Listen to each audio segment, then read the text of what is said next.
శ్రీ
శ్రీ విశ్వస్ఫూర్తి గురువుగారి సందేశాన్ని బాలాజీ అందిస్తారు. దివ్య చేశాం. బాలాజీ నాకు సుమారు ఒక 25 ఇయర్స్గా తెలుసు. స్టూడెంట్ దగ్గర నుండి మంచి మనస్సు కలిగిన వ్యక్తి, జ్ఞానము కలిగిన వ్యక్తి. ఆల్ ఇండియా రేడియో స్టేషన్లో మృదు మధురమైన మాటలతో అందరినీ ఆహ్లాదకరంగా మంచి మాటలు వినిపించే వ్యక్తి. అంటే బాలాజీ జీవితం ది లైఫ్ ఆఫ్ బ్యాలెన్స్. అంటే జన్ ఫిలాసఫీ చెప్తుంది, the more balance your life gives more to you, the less balance your life gives less to you. నువ్వు ఎంత పరిమితంగా బ్యాలెన్స్డ్గా నీ జీవితంలో ఉంటే నీ జీవితంలో అన్నీ నీకు వస్తాయి. నువ్వు ఎప్పుడైతే పరిమితులు బ్యాలెన్స్ తప్పుతావో నీ జీవితంలో నీకు రావాల్సినవి ఏమీ రావు. కానీ బాలాజీ ఒక బ్యాలెన్స్డ్ కలిగిన వ్యక్తి, జ్ఞానమైన వ్యక్తి. ఈ కార్యక్రమంలో బాలాజీ గురువుగారి సందేశాన్ని బాలాజీ ద్వారా వినడం సంతోషం. Please start Balaji. Thank you sir.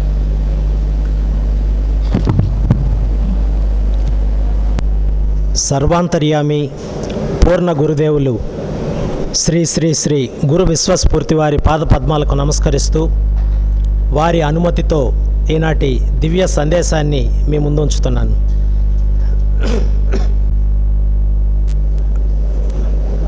Notice the admirers and the others, అందరికీ అభివాదం.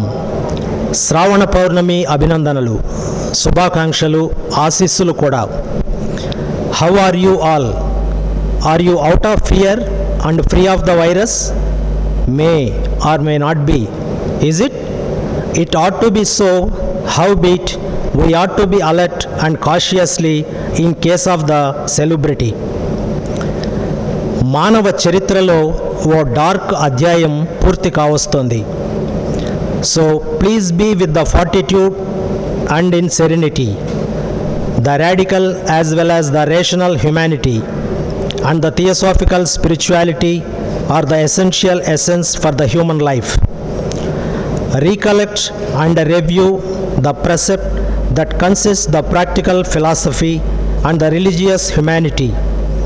Also, realize how far you have been doing for its prosperity and the redintegration. జీవన జీవితంలో అవసరం, కోరిక తప్పనిసరి అయినట్లే జీవన జీవితంలో అవసరం, కోరిక తప్పనిసరి అయినట్లే జీవిత సాఫల్యతకు అదుపులోని ఆశ, ఆచరణలోని ఆశయం, సాధ్యత మనిషికి మంచి కలుగుతుంది. శ్రామికునిగా శ్రమ అవసరం. ఋషిగా సాధన దీక్ష, కర్షకునిగా కృషి, శ్రామికునిగా శ్రమ అవసరం. ప్రకృతిలోని సహజ ఉపయోగాన్ని వినియోగ స్థితికి, వినియోగకర్తగా విచక్షణ విషయ జ్ఞానిగా మనిషి మారాలి. విచక్షణ విషయ జ్ఞానిగా మనిషి మారాలి. మనీషిగా ఆధ్యాత్మిక శక్తి సాధన చేయాలి. భూగోళ జీవులలో మానవ జాతి ప్రత్యేకతను రుజువు చేయాలి.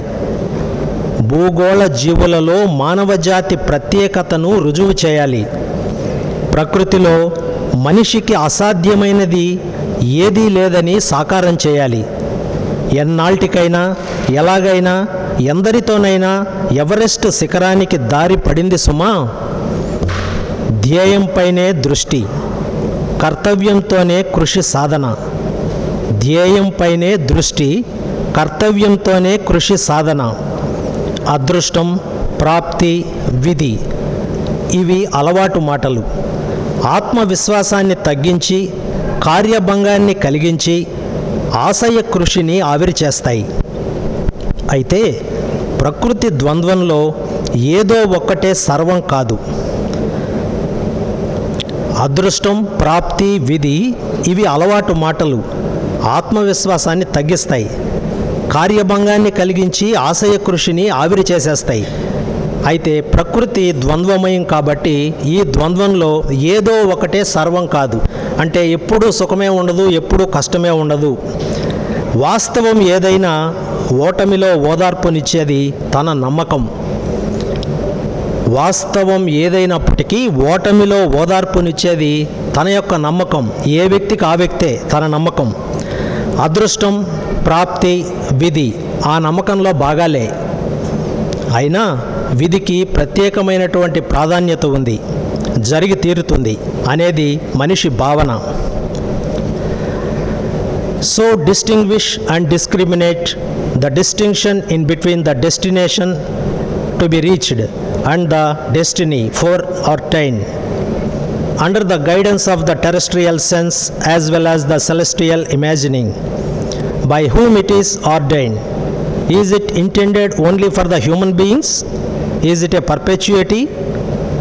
Is it the origin of the cause effect?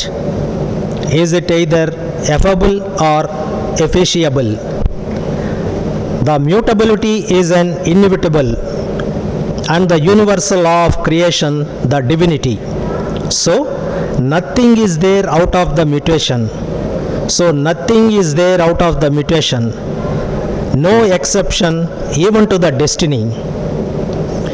The destination is with its distance and the destiny is of the time duration.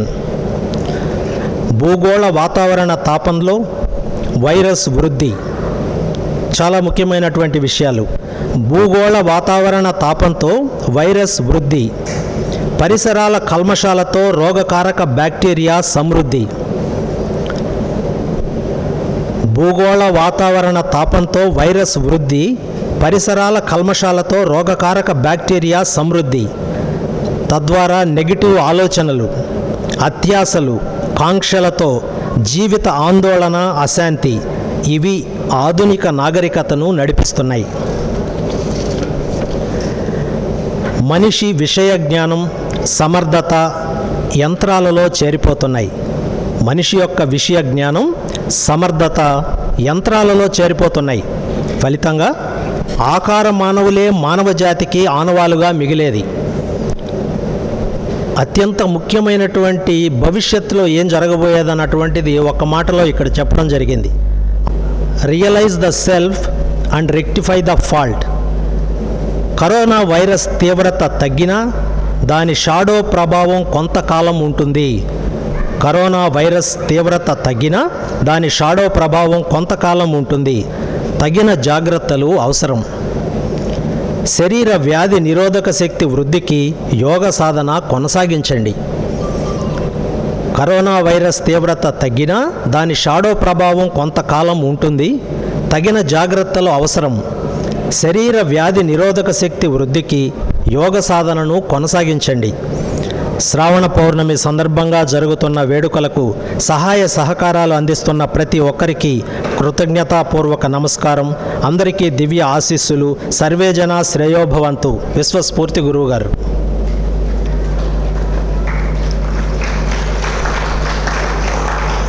ఈనాటి దివ్య సందేశం చదవడానికి అవకాశం ఇచ్చిన పూర్ణ గురువర్యుల పాదపద్మాలకు నమస్కరిస్తూ సెలవు. Speech with president speech. So I am professor. So నేను Germany, Greece. So 2013లో వరల్డ్ కాంగ్రెస్ ఆఫ్ ఫిలాసఫీ 170 దేశాల కాన్ఫరెన్స్కి ఇండియా డెలిగేట్గా యూనివర్సిటీ ఆఫ్ ఎథెన్స్కి వెళ్ళాను. ఎథెన్స్ సిటీలో ఒక 8 రోజులు ఉన్నాను. అక్కడ ప్లేటో అకాడమీ 2500 సంవత్సరాలైన సందర్భంగా ప్లేటో అకాడమీలో ఒక ప్రోగ్రాం జరిగింది. దాంట్లో హాజరైనాను. తర్వాత అరిస్టాటిల్ బర్త్ ప్లేస్లో ఒక ప్రోగ్రాం జరిగింది, దానికి హాజరైనాను. ఆ తర్వాత సోక్రటీస్ జైలు అని ఉంది, ఊరికి దూరంగా ఉన్నట్లు ఎథెన్స్ సిటీకి, అక్కడ చూడడం జరిగింది. తర్వాత ఆక్రోపోలిస్ అని ఒక హిస్టారికల్ సైట్, అక్కడ ఇనాగరల్ ప్రోగ్రాం జరిగింది. సో నేను నేపాల్, జర్మనీ, గ్రీస్, సో ఇండియాలో 90% ఆఫ్ ది స్టేట్ క్యాపిటల్స్లో పేపర్లు ప్రజెంట్ చేయడం జరిగింది. సో ఫిలాసఫీ ప్రొఫెసర్గా. తర్వాత నేను ఇంటర్నేషనల్ కాంగ్రెస్ ఆఫ్ సోషల్ ఫిలాసఫీకి ప్రస్తుతం జనరల్ సెక్రటరీగా ఉన్నాను, అది వరల్డ్ బాడీ. సో బాలాజీ మాకు చాలా సంవత్సరాలుగా తెలుసు. సో ఇప్పుడు ఈ ప్రోగ్రాంలో శ్రీ శ్రీ గురు విశ్వస్ఫూర్తి గారు వారి ఫిలాసఫీ మాట్లాడే ముందర బాలాజీ, రమణారెడ్డి గారు, శ్రీవాత్సవ గారు. నౌ ఐ ఇన్వైట్ రంగదామ గారు, please come to stage. Shri Chetti గారు ఉన్నారా? శ్రీ చెట్టి, బాలాజీ శ్రీ చెట్టి ఉన్నారా? Okay, please come, please come. So Rangadam గారు నాకు స్టూడెంట్ దగ్గర నుండి తెలుసు, ఒక మంచి స్కాలరు, మంచి జ్ఞానం కలిగిన వ్యక్తి. ప్లీజ్.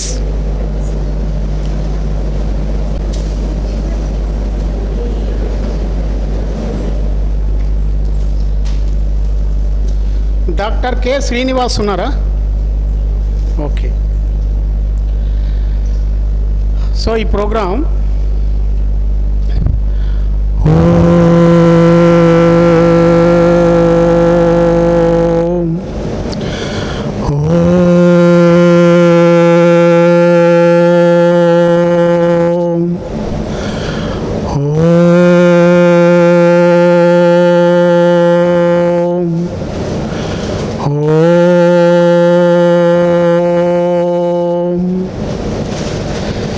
సో నేను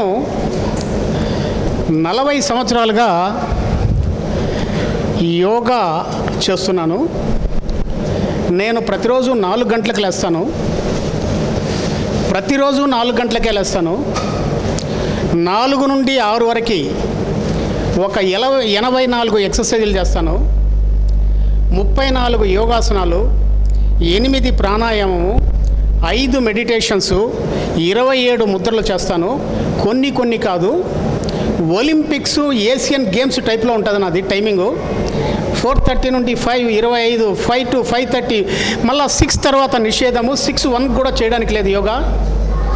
5:58, 5:59 ఆ తర్వాత సూక్తి ముక్తావళి, సూక్తి టు ఇండియా న్యూస్ వింటాను.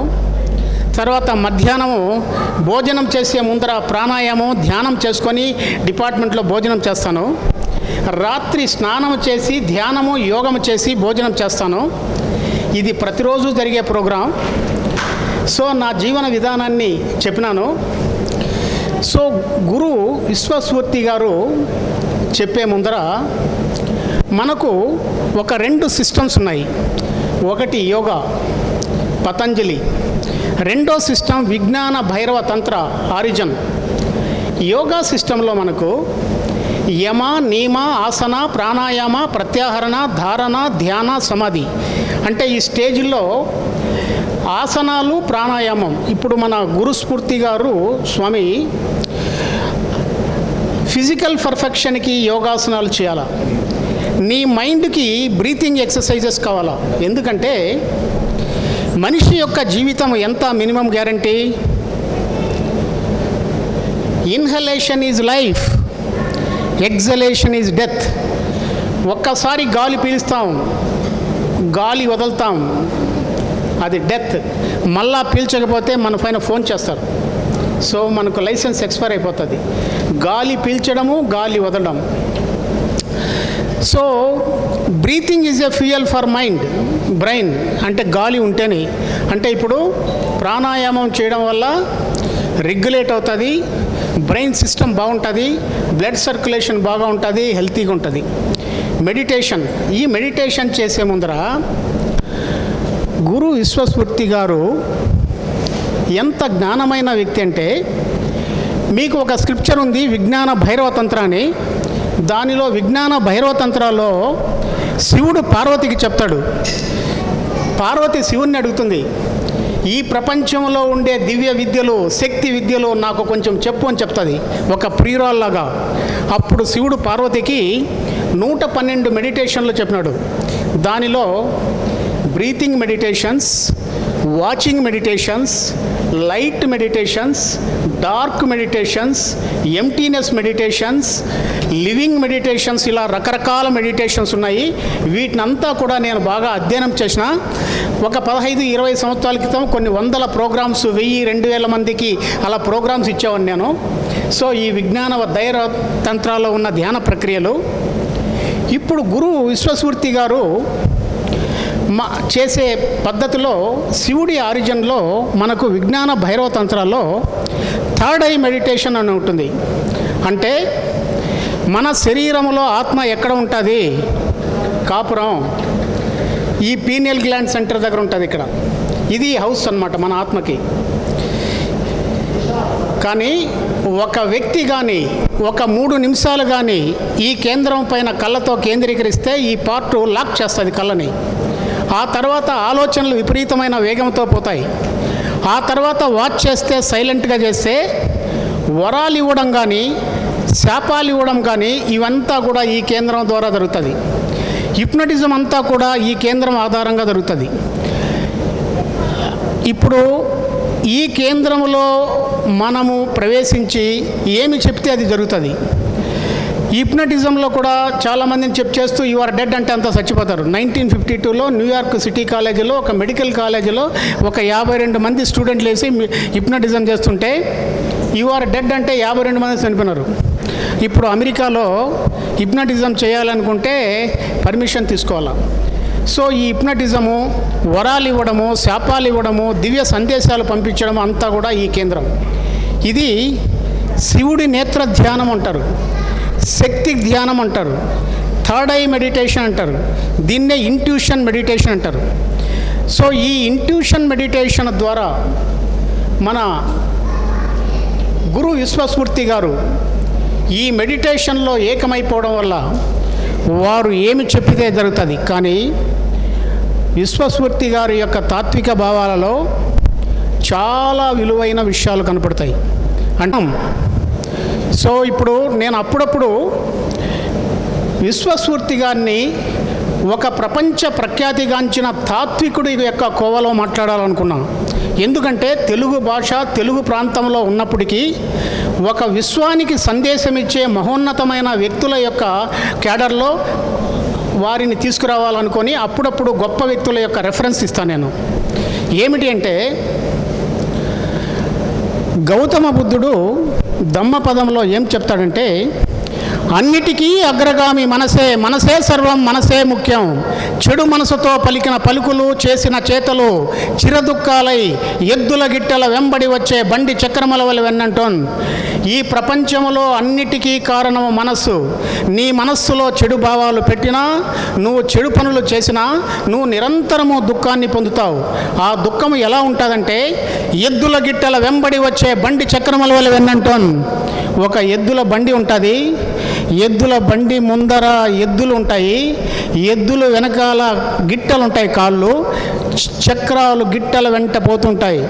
నువ్వు ఈ ప్రపంచంలో పాపము చేసినా పుణ్యము చేసినా అవి చక్రాలు ఏ విధంగా ఎద్దులను వెంటాడుతూ పోతుంటాయో నీ జీవితంలో అలానే ఉంటాయి.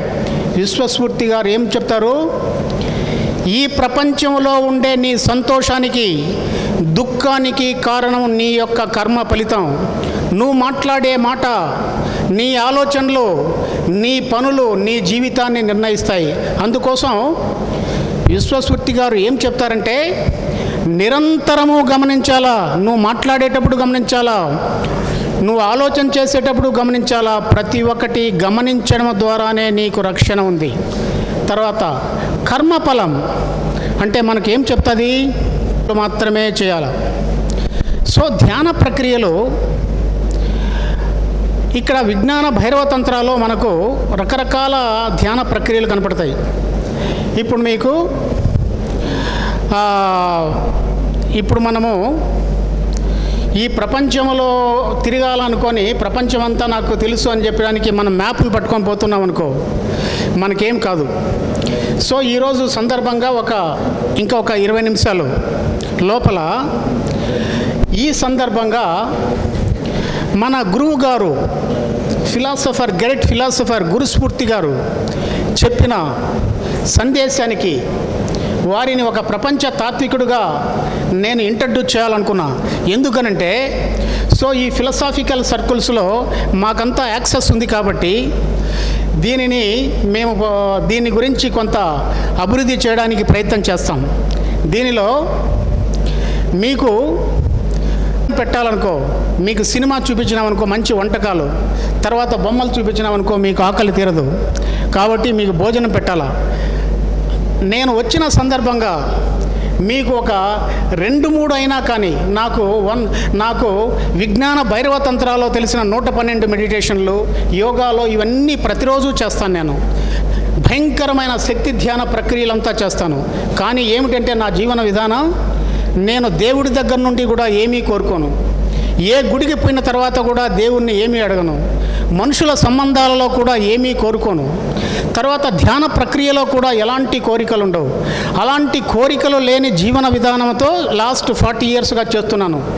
ఒక్కోసారి మనం రోడ్లో పోతుంటే, ఒకసారి అలా పోతుంటే, ఒక వెహికల్లో పోతుంటే ఒక సెకండ్లో ఫ్లాష్ వచ్చింది, 2 టైర్లు పగిలిపోతాయని. 1 నిమిషం లోపల 2 టైర్లు పగిలిపోయినాయి. ఇది ఏందా ఇలా అనుకుంటాం. ఒక్కోసారి అలా ఉంటుంది. అంటే ఏమిటంటే, every expectation is a bondage.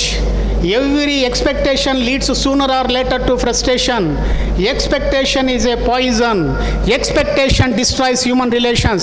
అంటే నువ్వు ఏదైనా కోరుకుంటే ఇప్పుడు జరగచ్చు, కొంతకాలం తర్వాత జరగకపోవచ్చు. నువ్వు కానీ కోరుకుంటే బందీ అయిపోతావు. నువ్వు కానీ మనుషుల దగ్గర ఏమేమో కోరుకున్నావంటే నీ సంబంధాలు చెడిపోవచ్చు. నువ్వు ఎప్పుడైతే ఏమాత్రము కోరుకోకుండా నిష్కల్మషమైన మనసుతో జీవన విధానాన్ని కానీ కొనసాగించినట్లయితే నీకు సహజ సిద్ధంగానే బ్లెస్సింగ్స్ వస్తాయి.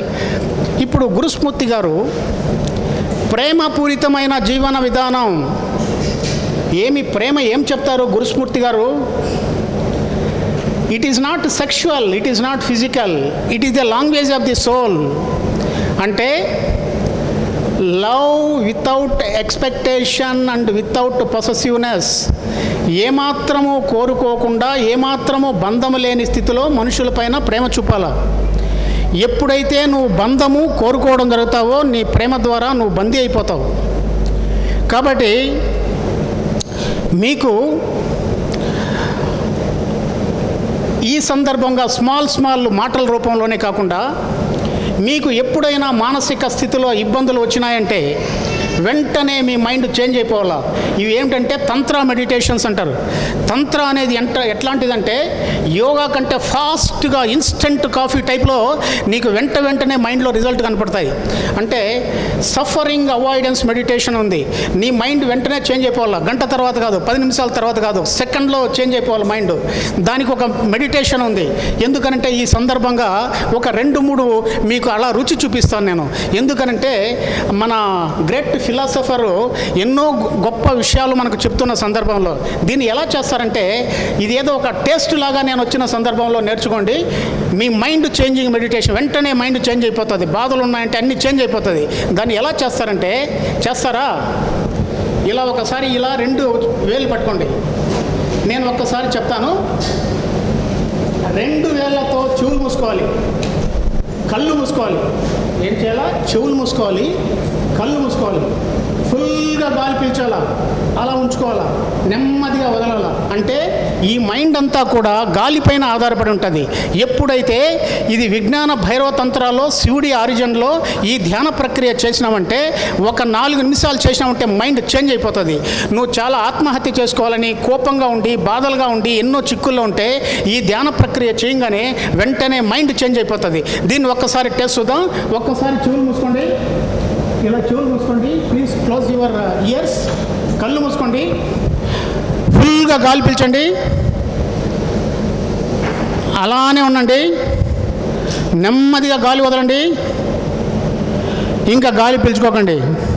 ఫుల్గా గాలి పీల్చుకోండి, అలానే ఉండండి. నెమ్మదిగా గాలి వదలండి, ఇంకా గాలి పీల్చుకోకండి. ఫుల్గా గాలి పీల్చుకోండి, అలానే ఉండండి. నెమ్మదిగా గాలి వదలండి, గాలి పీల్చుకోకండి. Please come to normal position. మామూలు స్టేజ్కి వచ్చేసేయండి. తర్వాత ఇంకో ధ్యాన ప్రక్రియ ఉంది. అంటే నీ మనస్సు ఎలా ఉండాలా గురుస్మూర్తి గారు చెప్పేది. క్లీన్ అంటే నువ్వు వెహికల్లో పోతుంటావు, నీ మిర్రర్ క్లీన్గా ఉంటే నీకు అన్ని వస్తువులు కనపడతాయి. నీ మనస్సు స్వచ్ఛంగా ఉంటే స్వర్గము నరకము ఎక్కడో లేదు, నీ మనస్సులోనే ఉంది. ఎలాంటి కోరికలు లేకుండా మనస్సు స్వచ్ఛంగా ఉన్నప్పుడు నీ జీవితం ఆనందంగా ఉంటుంది. నీ మనస్సును ఏ విధంగా నువ్వు రోజుకి 2 స్నానాలు చేయాలి. ఒకటి physical bath, 2 mind bath. Mind బాత్ను ఎలా చేస్తామో తలకు రంధ్రం పెట్టి సోపు వాటర్ పంపిద్దామా, పోతే క్లోజ్ అయిపోతుంది. అలా పంపించడానికి లేదు. దీనికి మైండ్కు బాత్ చేయడానికి ఒక ప్రాసెస్ ఉంది శివుడి ఆరిజిన్లో. ఇది కానీ చేస్తే నీకు అద్భుతమైన జ్ఞాపక శక్తి వస్తుంది, నిర్మలమైన స్థితి వస్తుంది, దివ్య దృష్టి వస్తుంది. నువ్వు ఏదైనా మాట్లాడితే ఆ మాట జరుగుతుంది. అలాంటివంతా కూడా మనకు వారసత్వంగా ఉన్నాయి. దీన్ని ఎలా చేస్తామంటే మామూలుగా ఇలా స్ట్రైట్గా కూర్చోండి, చేతులు ఇలా క్లోజ్ చేసుకోండి. నేను దీన్ని ఒక్కసారి చెప్తాను. మామూలుగా మనము కన్ను ద్వారా చిత్రాలు, చెవి ద్వారా శబ్దాలు, ముక్కు ద్వారా వాసనలు, నాలుక ద్వారా రుచులు, చర్మం ద్వారా స్పర్శలు, చిత్రాలు, శబ్దాలు, రుచులు, వాసనలు, స్పర్శలు, ఈ 5 ఉంటాయి మన మైండ్లో. వీటిని కళ్ళు మూసుకొని ఒక్కసారి ప్రశాంతంగా ఇది మంచిది, ఇది చెడ్డది, ఇది చూడాలి, ఇది చూడకూడదని ఎలాంటి వ్యాఖ్యానం చేయకుండా వాచ్ చేయాలి. ఈ వాచింగ్ ఎలా ఉంటుందంటే, మన దగ్గర ఒక అద్దం ఉంటుంది. ఈ అద్దంలో మన ప్రతిమను చూడాలనుకొని ఈ అద్దాన్ని తీసుకొని మన ముఖానికి పెవికాల్ గమ్ములో వేసుకున్నాం అనుకో, ఆ అద్దంలో చూడలేము. ఆ అద్దానికి మనకు కొంత డిస్టెన్స్ ఉండాలి.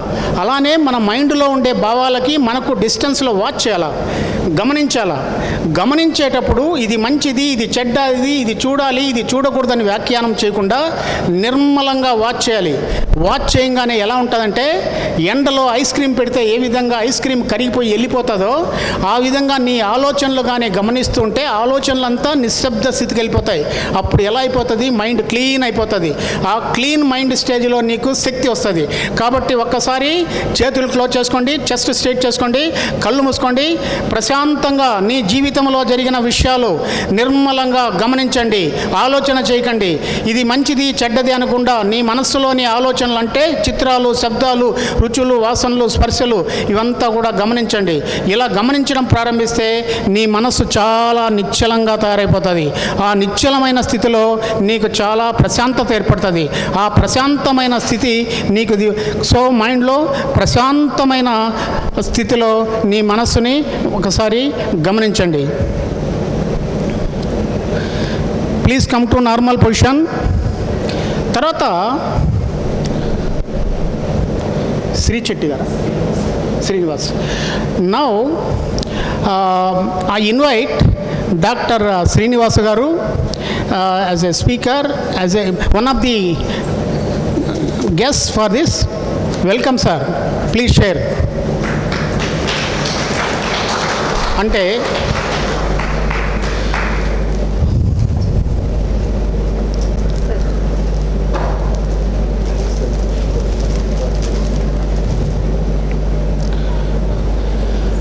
సో మీరు ఎప్పుడైనా ఓంకారం చేసినారా? మీరు కానీ ఓంకారం కానీ చేయడం ప్రారంభిస్తే కనీసం ఒక 3 నిమిషాలు, ఒక 5 minutes బాలాజీ, ఓంకారం కానీ చేయడం ప్రారంభిస్తే మీకు మహాశక్తి వస్తుంది, ఏకాగ్రత వస్తుంది. అది ఎలా అంటే నాభి నుండి వాయిస్ రావాలా, ఆ వాయిస్ వచ్చి నువ్వు చేయాలా. మీకు నేను చేస్తాను, మీ దగ్గర చేపిస్తాను. ఇప్పుడు మీకు ఈరోజు మన బాలాజీ ఈ ప్రోగ్రాంకి ఇన్వైట్ చేసిన సందర్భంలో మీకు మైండ్ చేంజింగ్ మెడిటేషన్ చేసిన, కళ్ళు మూసుకొని చెవులు మూసుకొని గాలి పీల్చడం ఒకటి, రెండోది మైండ్ గమనించడం, ఇప్పుడు మూడోది ఓంకారం. ఈ ఓంకారంగానే చేసినట్లయితే మీకు చాలా ప్రశాంతత వస్తుంది. ఇంట్లో కూడా చేసుకోవచ్చు, నేను ప్రతిరోజు చేస్తాను ఇవంతా కూడా. నేను చెప్తాను, మీరు చదువు.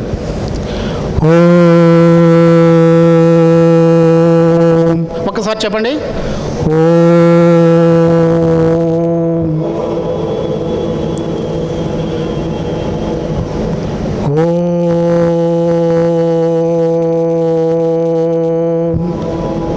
ఒకసారి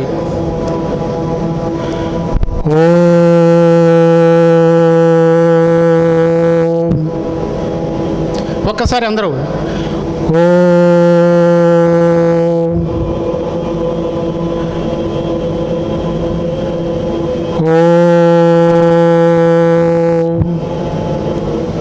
ఓకే. అంటే గురువు స్ఫూర్తి గారు అనేక విలువైన తాత్విక భావాలు అన్నీ ఉన్నాయి. సో నేను ప్రెసిడెంట్ స్పీచ్గా కొన్ని ఇచ్చినాను, మధ్య మధ్యలో మాట్లాడతాను. నౌ ఐ రిక్వెస్ట్ శ్రీ ఆచార్య శ్రీవాత్స గారు. He has return one book on the life through my observation. Is a person of experience, wisdom, and he has సంస్కృత భాషలో అనేక పాండిత్యాలు సంపాదించుకున్న వ్యక్తి, జీవిత సారాంశాన్ని పుస్తకంలో రాసిన వ్యక్తి. ఈరోజు మన కార్యక్రమానికి వచ్చి ముఖ్య అతిథిగా విలువైన సందేశం ఇస్తున్నందుకు చాలా సంతోషం. ఇప్పుడు ఆచార్య శ్రీవర్ష గారిని తన ప్రసంగాన్ని ప్రారంభించేందుగా కోరుతున్నాను.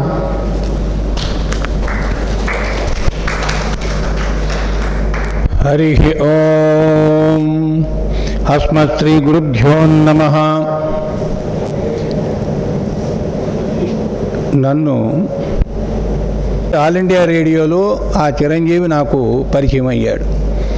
ప్రసంగాలు అవి చేస్తుంటే తాను దగ్గర ఉండి కొన్ని మెళకువలు చెప్పి, రేడియోలో ఎలా ఉండాలో మనకు తెలియదు, కొన్ని మెళకువలు చెప్పి ఆ కార్యక్రమాన్ని తాను నిర్వహిస్తూ ఉండేవాడు. నాకు రావడానికి అసలు క్షణం తీరిక లేదు. ఇప్పుడున్నటువంటి పరిస్థితుల్లో చాలా బిజీగా ఉన్నాను. ఎంచేతనంటే తెల్లవారేసరికి స్క్రిప్ట్ వెళ్ళాలి విజయవాడ, 500 పేజీల స్క్రిప్టు, ఇంకా 300 పేజీలు కూడా అవలా నాకు. కాదండి మీరు రావాలి, కనీసం 30 నిమిషాలు వచ్చి మీరు మాట్లాడి వెళ్ళిపోతే చాలు అన్నారు. అంటూ నాకు జీవితాన్ని ఇచ్చి వెళ్ళాడు. ద లైఫ్ నిజంగా ఎంత ఆశ్చర్యపోయానంటే, నేను కాకతాళి ఇంకా చూసే పుస్తకం అంతా నేను చదవలేదు, తాను చదవమని చెప్పాడు. కానీ ఈరోజు ఉదయమే దీన్ని కేటాయించుకున్నాను. తెల్లవారుజామున 4 గంటలకు నిద్ర లేవటం, మొహం కడుక్కోవటం, అర్ధాంగి గారు ఏదైనా ఇస్తే తాగటం, కూర్చొని రాసుకుంటూ ఉండటం, ఇక అదే పనిగా 9 గంటలుగా అక్కడి నుంచి లేవటం, స్నానం చేయటం, అనుష్ఠానం, శ్రీరామాయణం పారాయణ, తర్వాత జపం, దేవతార్చన. అమూల్యమైనటువంటివి 8 సాలగ్రామాలు ఉన్నాయి నా దగ్గర, గురు పరంపరగా వచ్చినవి. అవటం, కాసేపు పడుకుంటాను, మళ్ళా 3 గంటలకు నిద్ర లేవటం, కాఫీ తాగటం, మళ్ళీ రాసుకుంటూ కూర్చోవటం. రాత్రి 11 అవ్వచ్చు, 12 అవ్వచ్చు, 1 గంట అవ్వచ్చు, ఆ చాప్టర్ పూర్తయ్యేదాకా లేవను. అప్పుడు పడుకుంటా, మళ్ళీ నిద్ర వెంటనే లేచేయటమే. 4 గంటకల్లా లేచేస్తాను, టైం నిద్ర పట్టదు. ఇక కాకతాళీయంగా అక్కడక్కడ కొన్ని చదివా నేను ఈ లైఫ్ గురించి. నిజంగా నాకు అనిపించింది, ఆ మహానుభావుడు వ్యాస మహర్షి రాసినటువంటి 18 పురాణాలు అవగతం చేసుకున్నారు ఈయన, 4 వేదాలు ఆపోసన పట్టాడు ఈయన, 108 ఉపనిషత్తుల సారాన్ని పిండేశాడు. దాని ఫలితమే ఇది లైఫ్. ప్రతి ఒక్కళ్ళు కూడా ప్రతిరోజు దీన్ని పారాయణ చెయ్యాలి. ప్రత్యేకంగా ఈ పుస్తకం కోసమే బాలాజీ నాకు జీవితాన్ని ఇచ్చాడని చెప్పాను. నా జీవితంలో టర్నింగ్ పాయింట్ ఈరోజు. అంత అద్భుతమైనటువంటి పుస్తకం ఇది. ప్రతి ఒక్కళ్ళు చదవాలి, పిల్లలకు కూడా చెప్పాలి. అయితే ఒకసారి చదివితే ఎవ్వరికీ అర్థం కాదు. ఒక్కొక్క పేరాలో ఎంత నిగూఢమైనటువంటి శక్తిని ఆయన ఉంచారంటే నాకు చాలా ఆశ్చర్యం కలిగింది. సహజంగా మానవుడు ఎటువంటి వాడంటే, వ్యాస మహర్షి చెప్పాడు, భీష్ముడు ధర్మరాజుకు చెబుతాడు శాంతి పర్వంలో, పుణ్యస్య ఫలం ఇచ్చంతి పుణ్యం నేచ్చంతి మానవాః న పాప ఫలం ఇచ్చంతి పాపం కుర్వంతి యత్నతః. చాలా సింపుల్గా చిన్న అనుష్ఠుప్ శ్లోకంలో చెప్పుకొచ్చాడు వ్యాసుడు. నాయన, కలియుగంలో మానవుడు ఇలా ఉంటారా? పుణ్యం కావాలని అంటాడు, కానీ పుణ్యానికి సంబంధించినటువంటి ఒక్క పని వాడు చెయ్యడు. నాకు పాపం వద్దండి అంటాడు, కానీ వాడు చేసేది ప్రతిదీ పాపమే. ఆ మహనీయుడు గురుస్థానాన్ని ఎలా అలంకరించారు అంటే, ఆ గురుస్థానం రావడం అంటే సామాన్యం కాదండి. అది గుకారో అంధకారస్య రుకారో తన్నిరోధకః. తాన్ని ఎవరైతే ఆశ్రయించి ఉంటారో ఆ శిష్యులందరి మనస్సులో ఉండేటువంటి అజ్ఞానాన్ని నశింపజేసి జ్ఞానాన్ని, ఆ వెలుగును నింపేవాడు గురువు. అంతేకాదు, అరిషడ్వర్గాలను జయించాలి. కామక్రోధ లోభ మోహ మదమాత్సర్యాది దుర్గుణాలన్నిటిని కూడా జయించగలిగితే ఆ గురుస్థానం కలుగుతుంది. దానికి ఇంకొకటి కూడా, ధ్యానమూలం గురోర్మూర్తి, పూజామూలం గురోఃపదం, మంత్రమూలం గురోర్వాక్యం, మోక్షమూలం గురోఃకృపా.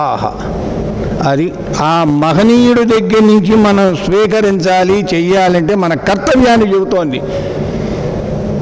ఆయన ఎప్పుడూ మనసులో స్మరించాలి, ఆయన పాదాలకు పూజ చెయ్యాలి, ఆయన చెప్పినటువంటి మాటని మంత్రంగా అనుసరించాలి. అలా ఎవడైతే చేస్తాడో వాడే ఆ గురువు గారికి నిజమైన శిష్యుడు. ఈరోజు ఉదయం పాద పూజ అనేది చేశారు. మీకు తెలుసా ఎందుకు చేస్తారో పాద పూజ? సర్వసాధారణంగా అందరికీ తెలిసినటువంటి విషయం, గురువు గారు కనుక ఆయన పాదాలు పూజ చెయ్యాలి అని. గురువు ఎవరైతే గురు బ్రహ్మ గురుర్విష్ణు గురుర్దేవో మహేశ్వర గురు సాక్షాత్ పరబ్రహ్మ తస్మై శ్రీ గురవే నమః. ఆ గురువు ఎటువంటి వాట? బ్రహ్మ విష్ణు మహేశ్వరులు చేసేటువంటి పనిని ఈ ఒక్క గురువు గారు చేస్తారు. వాళ్ళు ముగ్గురు, కానీ ఆ ముగ్గురు చేసేటువంటి పని నేను చేస్తాడు. శిష్యుల్లో ఉండేటువంటి అజ్ఞానాన్ని నశింపజేస్తాడు, సదా శిష్యుని రక్షించుకుంటూ ఉంటాడు, సదా వాడికి జ్ఞానాన్ని అందిస్తూ ఉంటాడు. అంత మహానుభావుడైనటువంటి ఆ గురు పదానికి వారు అర్హులంటే ఈనాడు ప్రపంచమంతా కూడా ఆయన్ని శ్లాఘిస్తోంది, కీర్తిస్తోంది. పాదాలకు ఎందుకు పూజ చేస్తాము? గురువుగారి యొక్క పాదం ఎక్కడైతే ఉంటుందో ఆ పాదం పైన 7 లోకాలు ఉంటాయి, పాదం కింద 7 లోకాలు ఉంటాయి. ఆయన పాదాలని ఆశ్రయించి పాదాన్ని నమ్ముకుని పూజ చేస్తాము అంటే దాని అర్థం, మహానుభావ నాకు మానవ జన్మ ఎత్తాం, మళ్ళా జన్మ లేదు అంటానికి లేదు, దానికి కావలసిన పనులు నేనేమి చేయటల్లా అని అనుకుంటున్నాను. కానీ మళ్ళా జన్మ ఎత్తితే ఈ పైనున్న 7 లోకాల్లో పుట్టించు, దిగునున్న అధపాదాల లోకాలకు పంపించొద్దు నాయన అని మన గురువు గారికి పూజ చేస్తాం. తద్వారా పరమాత్మకు చెందుతుంది ఆ పూజ.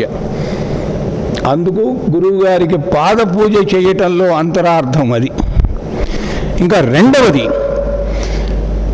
గురువు గారు పాద పూజ చేయించుకున్న తర్వాత కొంత ధనాన్ని వారికి ఇవ్వాలి, అది మన సాంప్రదాయం.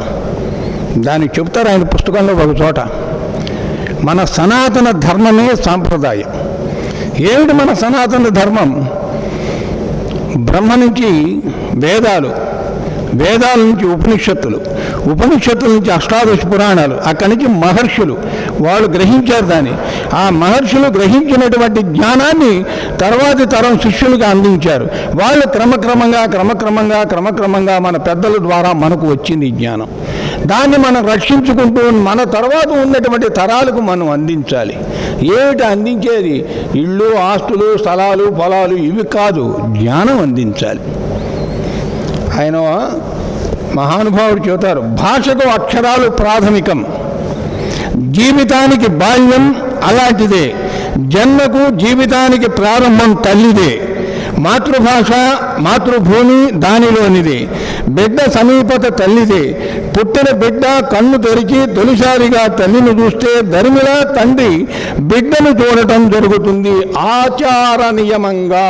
ఎంత గొప్ప పదం ఉపయోగించారో చూడండి. దాంట్లో అది సామాన్యమైన పదం కాదు, అది ఎక్కడి నుంచి వస్తుంటే వేదాల దగ్గర నుంచి వస్తున్న ఆ మాట యొక్క అంతరార్థం. ముందు మన తల్లి, అది చూడంగానే నాకు పొద్దున ఆశువుగా ఓ పద్యం రాశాను. తల్లికి మించిన దైవంబు సృష్టిలో లేదంత వెదకినా లీల కాదు, తల్లికి మించిన దైవంబు సృష్టిలో లేదు ఎంత వెదకినా లీల కాదు, తనదు గుండెలు చీల్చి తనయులకెప్పుడు ప్రేమామృతము పంచు విజ్ఞురాలు. నిజంగా సృష్టి చూడండి. తల్లి గర్భంలో ఒక కుంకుడుకాయ ఆకారంలో పిండం ఏర్పడితే ఆయన పిండము బ్రహ్మాండము గురించి చెప్తాడు ఒక చోట మహానుభావుడు. గారు ఈ ప్రపంచాన్ని వదిలేసేసి ఆయన ఆత్మ వెళ్ళిపోయి ప్రతి చోట వెళ్ళిపోయి ఆ జ్ఞానాన్ని స్వీకరించి తీసుకొచ్చి రాశారా ఈ పుస్తకం అని అనిపిస్తుంది.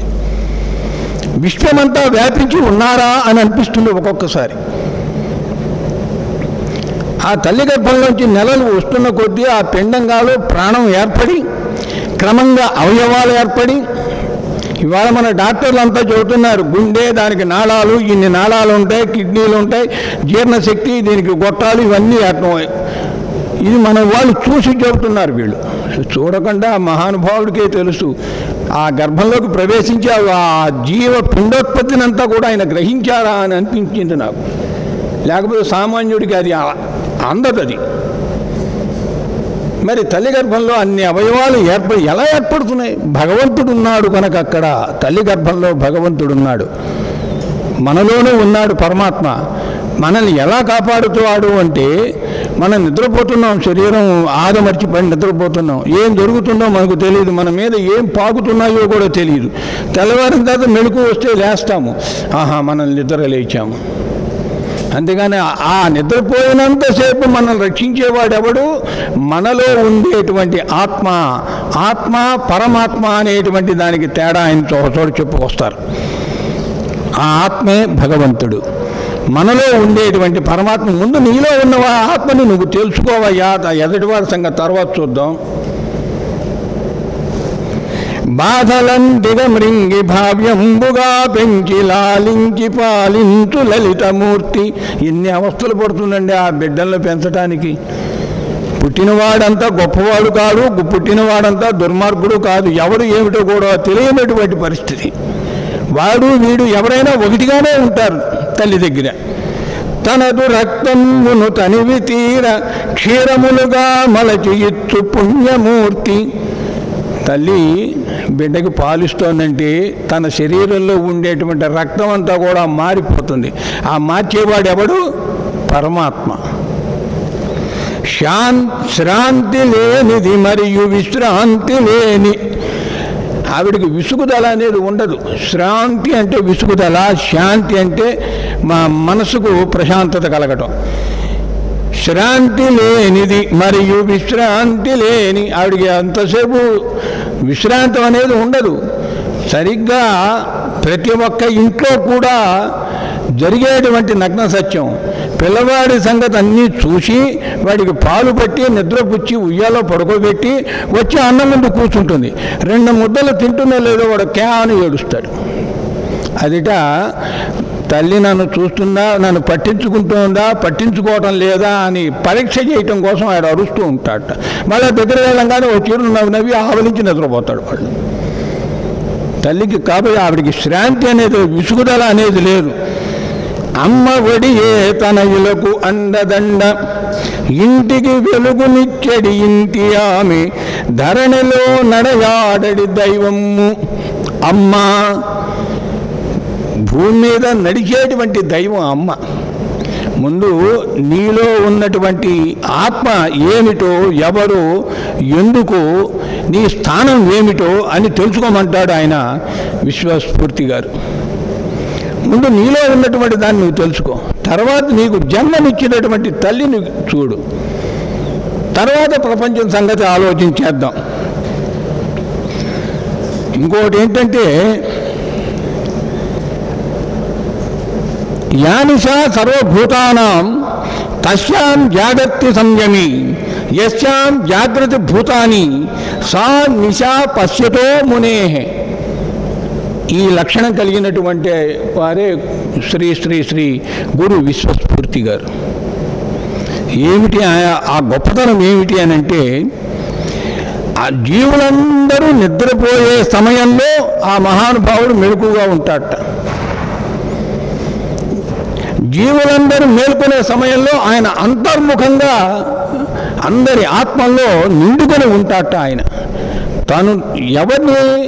తాను నమ్ముకున్నటువంటి శిష్య పరిమాణములందరినీ కూడా రక్షించేటువంటి బాధ్యత ఆయనే చూసుకుంటారట.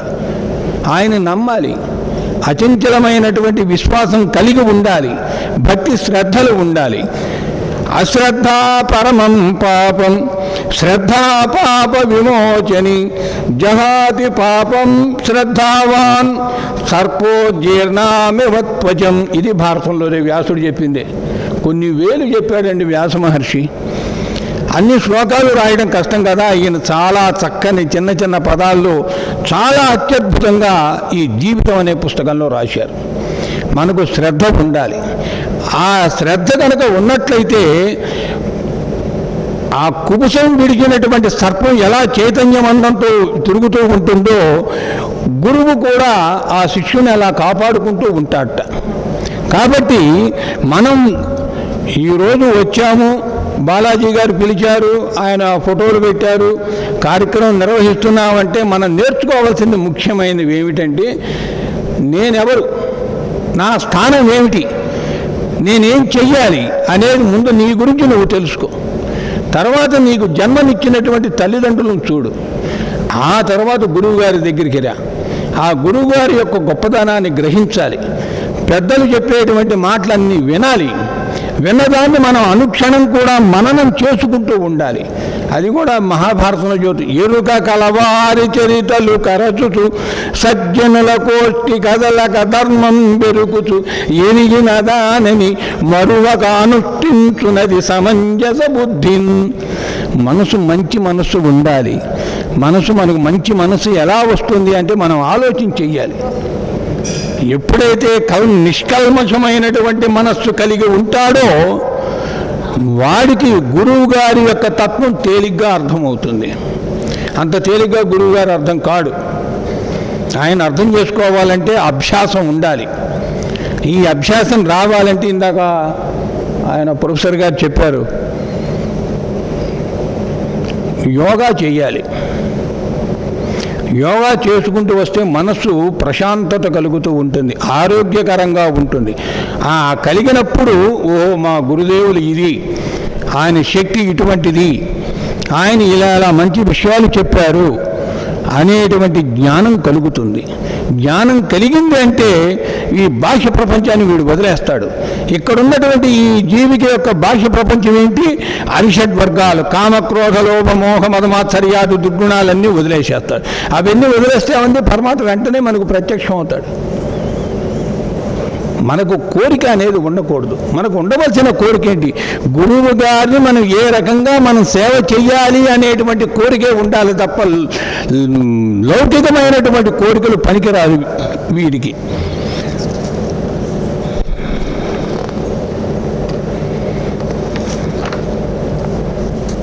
శ్రమ మార్పిడి, శక్తి సాధన, వినియోగ, ఉపయోగమే జీవిత ఆధారం. మనిషి మానవత్వం, వ్యక్తి వ్యక్తిత్వం, మనసు మనస్తత్వం, జ్ఞానం, విజ్ఞత ప్రతి వారికి తనవే సుమా. మానవత్వం కావాలి. ఇంతకీ చెప్పింది ఏంటంటే మానవత్వం. ఏమిటంటే మానవత్వం అంటే నా పని నేను చూసుకుంటా, నాకెందుకు వచ్చింది, నా భార్య, నా పిల్లలు, నా ఇల్లు అని అనుకుంటే అది స్వార్థం. వాడికి మానవత్వం యొక్క రుచి కూడా తెలియదు. తనతో పాటు తన చుట్టూ ఉన్నటువంటి వారి యొక్క పరిస్థితులను గమనించి చేతనైనంత వరకు తన సహాయ సహకారాలు అందించడం మానవత్వం. అది వాడు ఉన్నవాడా, లేనివాడా, గొప్పవాడా, తక్కువవాడా, ఏ కులస్తుడు అనే లేదు. ఇక్కడ కులంతో సంబంధం లేదు. ఆయన ఒక మాట చెప్తారు, దేవుడంటే నమ్మక భేదం, అదే మతం అన్నాడు ఆయన. మతం అంటే అది. వేదం ఏం చెప్పిందో తెలుసా అండి? ఋగ్వేదంలో బ్రాహ్మణో అస్య ముఖమాసీత్ బాహూరాయణ్యః కృతః భూరో తదస్య యద్వైశ్యః పద్భ్యాగుం శూద్రో అజాయత చందనమా మనసో జాతః శిక్షో సూర్యో అజాయత ముఖాతింద్రశ్చ అగ్నిశ్చ అని వేదం చెబుతోంది. ఆయన చెప్పినటువంటి మతం చూడండి. దీన్ని పురుష సూక్తం అంటారు. ఋగ్వేదంలో 92వ మండలంలో ఉన్నది. ఇది ప్రతి దేవాలయాల్లో కూడా గురువు గారికి అభిషేకం చేసినా, విగ్రహాలకు అభిషేకం చేసినా ఈ పురుష సూక్తాన్ని చదవాలి. మతం అంటే అది. దేవుడు అంటే నమ్మక భేదం. ఒకడికి రాముడు ఇష్టం అవ్వచ్చు, ఇంకోటి కృష్ణుడు ఇష్టం అవ్వచ్చు, ఒకడికి సాయిబాబా అవ్వచ్చు, ఇంకోడు అవ్వచ్చు. మానవుల్లో ఎటువంటి కల్మషం లేకుండా పరమాత్మ వివిధ రూపాల్లో కలియుగంలో వస్తాను అని చెప్పాడు ఆయన. భగవద్గీతలోనే ఉంది. ఎలా వస్తారంటే ఇదిగో మహానుభావుడు ఆ రూపంలో వచ్చారు లోకంలోకి. కారణ జన్ములు అలా ఉంటారు. తర్వాత మనకందరికీ ఒక విషయం చెబుతాను. ఇంటిని చూడగానే ఇల్లాల యొక్క గొప్పతనం తెలుస్తుంది. మగపిల్లల్ని చూడంగానే తండ్రి యొక్క గొప్పతనం తెలుస్తుంది. ఆడపిల్లల యొక్క లక్షణాలు కనిపెట్టగానే తల్లి ఎటువంటిదో తెలుస్తుంది. స్కూలు చూడగానే ఆ పాఠశాల ఉపాధ్యాయులు, హెడ్ మాస్టర్ ఎటువంటి వాళ్ళో తెలుస్తుంది. ఆ గురువు గారు ఎంత గొప్పవాడో నాకు ఎలా తెలిసిందంటే మా చిరంజీవి బాలాజీని చూస్తే తెలిసింది నాకు. ఎంత చక్కని వినయం అంటే నిజంగాను. పెద్దవాళ్ళని ఏ రకంగా గౌరవించాలి, ఆదరించాలి అనేది అతని నుంచే నేర్చుకోవాలి. నాకు అందుకేనేమో ఈ లైఫ్ అనేది ఇచ్చాడు. నాకు నిజంగా లైఫ్ ఇచ్చాడు. ప్రతి ఒక్క మనిషిలోనూ మానవత్వం అనేది నిండుకుని ఉండాలి. నేను ఈ మతం, నేను కమ్మారిని, నేను రెడ్లని, నేను బ్రాహ్మణ్ణి అని కాదు. ఇక్కడ అందరికీ సమ్మతమైనటువంటి మతమే నిజమైన మతం. అక్కడ పురుష సూక్తంలో వాడు చెప్పింది ఏంటి? బ్రాహ్మణో అస్య ముఖమాసీత్. పరమాత్మ యొక్క ముఖ వచ్చస్సు నుంచి బ్రాహ్మణులు జన్మించారు. వాళ్ళ డ్యూటీస్ కూడా చెప్పింది అక్కడ పురుష వేదం. నువ్వు చేయవలసిన పని ఏమిటి? నీవి లోక కళ్యాణం కోసం, ప్రజల క్షేమం కోసం యజ్ఞయాగాదులు చేయి. నీ డ్యూటీ అది. బాహురాజన్యకృత క్షత్రియుడి యొక్క లక్షణం ఏంటి? దేశాన్ని నువ్వు పాలించాలి, ప్రజల్ని కన్నబిడ్డలాగా చూసుకోవాలి. ఇక్కడ ప్రజలు ఎలా చూసుకున్నాడు అనేది ప్రహ్లాదుడి ద్వారా పోతన గారు చెబుతాడు. తన యందు అఖిల భూతములందును సమహితత్వంబు జరుపువాడు, పెద్దల పొడగన్న భృత్యుని కైవడి చేరి నమస్కృతులు చేయువాడు, కన్నుదోయికి అన్యకాంతలడ్డంబైన మాతృభావన చేసి మరలువాడు, ధర్మవత్సతలను తల్లిదండ్రుల భంగి దీనుల కావ చింతించువాడు, సముల ఎడ సోదర స్థితి జరుపువాడు, లీలలందులు బంకులు లేనివాడు, లలిత మర్యాదుడైన ప్రహ్లాదుడదిప. మనిషి పాటించవలసినటువంటి నియమ నిష్టలు అది. దానికి ఆయన చెబుతారు, జ్ఞానేంద్రియాలు కర్మేంద్రియాలు మన శరీరంలో ఉన్నాయి. జ్ఞానేంద్రియాల యొక్క లక్షణం ఏమిటి? శ్రోత్రము, చెవి, వినటం. ఏం వినాలి నువ్వు? మంచి మాటలు వినాలి. పెద్దలు ఎవరైనా ఏదైనా విషయాలు చెబుతూ ఉంటే ఆ మాటలు వినాలి. త్వక్కు, ఈ శరీరం ఎప్పుడూ కూడా ఆహ్లాదకరమైనటువంటి వాతావరణంలో ఉండాలని కోరుకోవాలి. చక్షువు, చూపులు మంగళకరమైనటువంటి రూపాన్ని గురువు గారిని చూడాలి. జిహ్వ, నాలుక. ఈ నాలుక ఎందుకు? గురువు గారు ఏ మంచి మాట చెప్పారా ఆ మాటను మనం మననం చెయ్యాలి. అందుకు అంతేగాని సాంబారు పోసుకుందామా లేకపోతే బిర్యానీ తిందామా దానికి కాదు. ఈ నాలుక భగవంతుడు ఇచ్చింది. రుచిని గ్రహించమన్నాడు. రుచి అంటే మనం శాఖపాదాదులు తినేటువంటి రుచి వేరు. ఇంకొక రుచి ఏమిటంటే కాంతి, వెలుగు. ఆ కాంతి వెలుగు ఎలా వస్తాయంటే జ్ఞానం వల్ల వస్తాయి. అంచేత గురువుగారు చెప్పినటువంటి జ్ఞానాన్ని మనం గ్రహించాలి, దాన్ని మననం చెయ్యాలి. ఘ్రాణము, వాసన. ఈ ముక్కిచ్చింది వాసన. సువాసనలు చూడమన్నాడు, దుర్వాసనలు కాదు. సువాసన అంటే ఎక్కడిది? పరమాత్మ దగ్గర, ఆయన పరమాత్మ స్వరూపులు కాబట్టి వారికి ఆ స్థానం లభించింది. వారి దగ్గర వేసేటువంటి ధూపం, అక్కడి నుంచి వచ్చే అర్చన చేసినటువంటి పుష్పాల యొక్క వాసన మనం పీల్చుకోవాలి. ఓహో, గురువుగారి గొప్పతనం ఏమిటి? మనం ఇక్కడి నుంచి వెళ్ళిన తర్వాత మనం ఏం చేయాలి? ఈ పెద్దలు చెప్పేటువంటి మాటలను మనం విని ఆ గురువుగారి యొక్క గొప్పతనం ఏంటో తెలుసుకుని, ఆ బాలాజీ గారిని అడిగితే ఈ పుస్తకాన్ని అడిగి తీసుకుని ఇందులో మనం చదువుకోవాలి. ఇది చెప్పాలంటే, ఈ పుస్తకం అంతా చెప్పాలంటే కరెక్ట్గా 4 రోజులు పడుతుందండి. ఎందుకంటే ఎన్నో ఉపనిషత్ వాక్యాలు దీంట్లో నిగూఢపరిచాడు ఆయన. 108 ఉన్నాయి ఉపనిషత్తులు, 18 పురాణాలు, 18 ఉపపురాణాలు, 4 వేదాలు, ధర్మశాస్త్రాలు. ఇంతకీ ఆ శాస్త్రాల్లో ఉండేటువంటి రసాన్ని పిండేశాడు ఆయన. మనం బజారు వెళ్ళినప్పుడు నాయన ఆ ఫ్రూట్ జ్యూస్ ఒకటి అని అంటాం, ద్రాక్ష ఏదో ఎవరికి ఏది ఇష్టమైతే అది. వాడు ఏం చేస్తాడో మొత్తం కూడా నలిపేసేసి పిండేసేస్తాడు రసాన్ని. ఆ రసం మనం తాగుతాం. వారు ఆ రసాన్ని ఆస్వాదించారు ఆ మహానుభావుడు. ఇందాకే చెప్పాను, ఆయన అంతర్లీనంగా ఉండిపోయి శిష్యుల హృదయాల్లో నెలకొని ఉన్నాడు. ఆయన శిష్యులు కూడా కొంతమంది నేను చూశాను. నాకు ఇది కూడా ఇప్పుడు తెలియదండి, ఇంతకు ముందు తెలియదు. బాలాజీతో నాకు సహవాసం ఏర్పడిన తర్వాత ఆ గురువు గారి యొక్క తత్వం ఏంటో నాకు పూర్తిగా బోధనకు వచ్చింది. అంతటి మహానుభావులు నేను చాలామంది సన్యాసులు చూశాను. త్రిదండు పుచ్చుకొని తిరుగుతూ ఉంటారు స్వాములు. ఇవాళ మనిషి డబ్బు సంపాదించాలంటే అట త్రిదండాలు పుచ్చుకునన్నా ఉండాలి, లేదా రాజకీయ నాయకుడన్నా అయి ఉండాలి. వాళ్ళకు ఉన్నటువంటి డబ్బు మీద ఆశ, కోరిక ప్రపంచంలో ఇంకా ఏ మానవుడికి ఉండదు. కానీ లౌకికపరమైనటువంటి వాంఛలు ఏమీ లేకుండా కేవలం శిష్యుల యొక్క పారమార్థిక చింతన కోసం ఆయన అవస్థ పడుతున్నారు. వీళ్ళందరూ ముక్తిని ఎలా పొందుతారు? పునర్జన్మ లేకుండా ఎలా వస్తారు? వీళ్ళకి జ్ఞానం ఎలా కలుగుతుంది? 10 మందికి ఎలా సేవ చేస్తారు? ఆపదలో ఉన్నవాడిని ఎలా ఆదుకోవాలి అని చెప్పింది ఈ లైఫ్ అనేటువంటి పుస్తకం.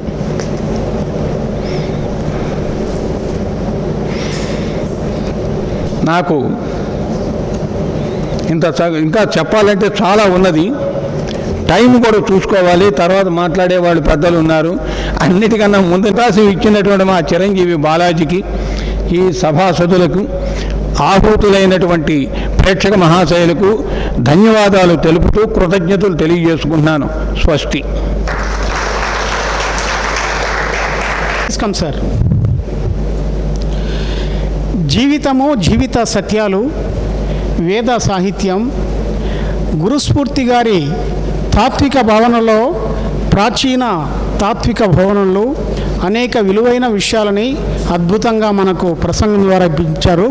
కాబట్టి శ్రీవాత్సవ వారికి మన హృదయపూర్వకమైన కృతజ్ఞతలు. Thank you sir. నౌ ఇప్పుడు బాలాజీ ఇప్పుడు అర్జెంట్ పని ఇంటికి వెళ్తున్నారు కాబట్టి చిన్న సన్మాన కార్యక్రమం సార్కి. ప్లీజ్ రమణారెడ్డి గారు, బాలాజీ గారు, sir please come sir.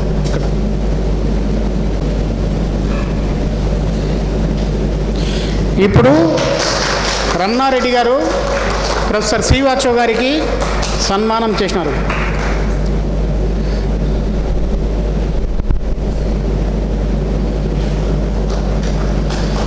Thank you professor Srivastava గారు. థ్యాంక్ యూ రమణారెడ్డి గారు for your nice. A special guest doctor K Srinivasa గారు, science versus spirituality. So close your mask, sir. We want to see your face. Okay, sir. Thank you. So now I invite Dr. K. Srinivasa garu. He will deliver a inspiring talk on science and spirituality. ఆధ్యాత్మిక విషయాలను, శాస్త్ర విషయాలకు ఉన్న సంబంధాన్ని ఇప్పుడు మనకు విశిష్ట అతిథి శ్రీనివాస గారు మృదు మధురమైన పలుకులతో మనకు ప్రసంగాన్ని వినిపిస్తారు. Thank you sir. అందరికీ నమస్కారాలండి.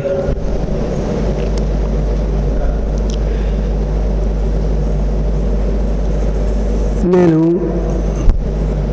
ఇక్కడ సమావేశమైనటువంటి అందరికీ, వేదికమైనటువంటి కూర్చున్నటువంటి వారికి, మీ అందరికీ కూడా నిజం చెప్పాలంటే ఆ చిన్న బిడ్డలకు కూడా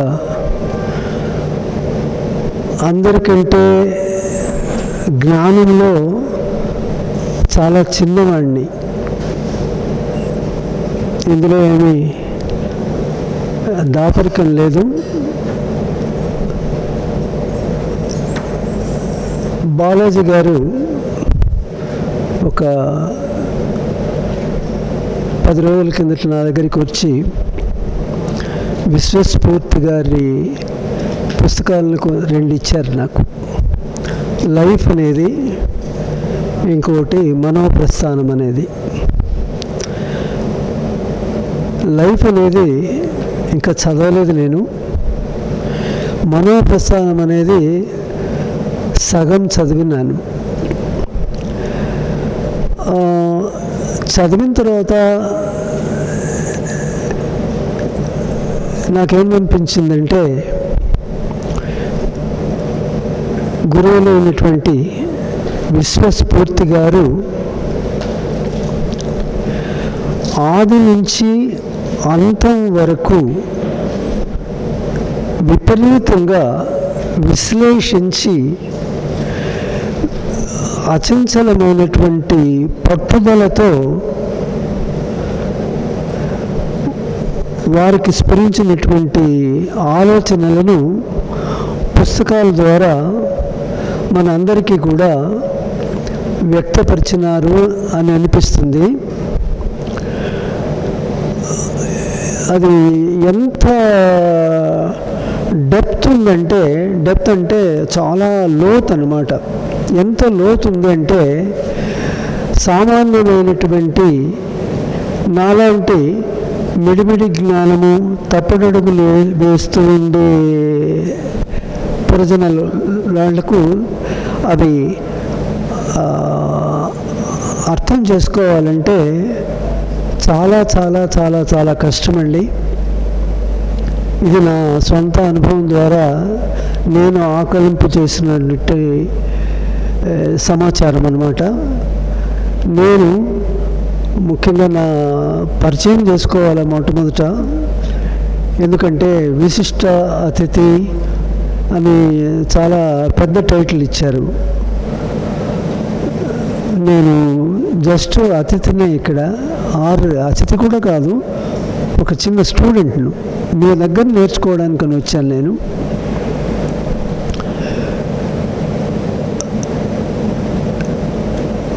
నేను అగ్రికల్చరల్ యూనివర్సిటీలో పరిచయం చేసుకుంటున్నాను. అగ్రికల్చరల్ యూనివర్సిటీలో భూశాస్త్ర విభాగంలో దాదాపు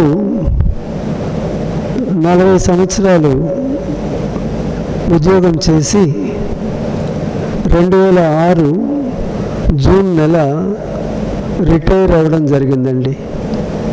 తిరుపతిలోనే ఉంటున్నాను నేను, వరదరాజనగరం. నా బ్యాక్గ్రౌండ్ ఇది. మరి స్పిరిచువాలిటీ అందామా, మీ దగ్గర నేర్చుకోవడానికని వచ్చాను నేను. నిజం చెప్తున్నాను, అందులో ఏం లేదు. కాబట్టి నేను ఏదైనా తెలిసి తెలియకనో ఏదైనా సరిగా మాట్లాడలేకపోతే, నేను మాట్లాడేది మీకు అర్థం కాకపోతే, పొరపాట్లు ఏదైనా చెప్తే మాత్రం నన్ను క్షమించండి. ఈ బ్యాక్గ్రౌండ్తో, ఈ ఉపోద్ఘాతంతో నాకు తెలిసిన విషయాలను మీ అందరి ముందు, ముఖ్యంగా ఆ చిన్న బిడ్డలను చూస్తుంటే నాకు చాలా చాలా సంతోషంగా ఉంది. ఎందుకు సంతోషంగా ఉంది అంటే, వాళ్ళని చూస్తూనే ఈ నా వయసు 75 సంవత్సరాలు, ఆ వయసుకు వెళ్ళిపోతాం. ఆ సీక్రెట్ అనేది అక్కడ ఉందండి. అందుకోసమనే మన పెద్దవాళ్ళందరూ కూడా చిన్న బిడ్డలు పుడుతూనే వాళ్ళని భగవత్ స్వరూపులు అని అన్నారు. భగవత్ స్వరూపులని ఎందుకన్నారు అంటే, వాళ్ళకు రంగు కానీ, కులం కానీ, మతం కానీ, ప్రాంతం కానీ, జెండర్ కానీ, పొలిటికల్ పార్టీ కానీ, మంచి కానీ, చెడ్డ కానీ, అందరూ ఒకే అందరూ ఒకటే, అందరూ సమానమే అనే స్పృహ ఆ చిన్న బిడ్డలకే ఉంటుంది. వయసు వచ్చే కొద్దీ ఈ మన ప్రపంచంలో జీవిస్తూ ఉంటే ఈ రంగు రుచి రుచుల్లాగా ఇలాంటివన్నీ వెంటబడతాయి. ఇంతకుముందు చెప్పినవన్నమాట. అలాంటి వెంట పడకుండా ఉండే విధంగా మనం ఉండడం అనేది ఆ చిన్న బిడ్డలను చూసి నేర్చుకోవాలి.